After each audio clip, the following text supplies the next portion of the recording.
ऑक्टोबरमध्ये विधानसभेच्या निवडणुका होऊ घातलेल्या आहेत। आता नियमाप्रमाणे 4 महिन्यांनी 3 महिन्यांनी एक जिल्हा नियोजन मंडळाची बैठक घ्यावी असा नियोजन विभागाचे आदेश आहे।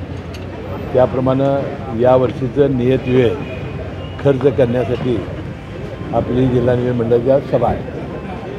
आता जिल्ह्यात अनेक प्रश्न आहेत, त्याला निधीची फार मोठी गरज आहे।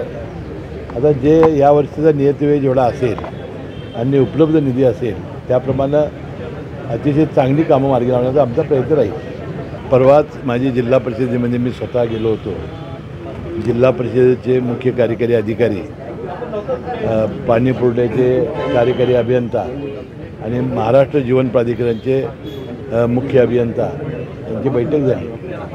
जे जे रस्ते जलजीवनसाठी उकरलेले आहेत त्यासाठी तेवढ्या रुंदी आणि लांबीबाबत डांबरीकरणाची व्यवस्था या त्यांनी इस्टिमेटमध्ये केलेली आहे। जी केलेली नाही ती पुरवणी आराखड्यात करण्यासाठी त्यांनी केलेला आहे। आणि परवाच गुलाबराव पाटील पाणीपुरवठा मंत्री यांनी विधानसभेत त्याचं उत्तर दिलं की या रस्त्यासाठी आम्ही योग्य तो निधीची तरतूद करू।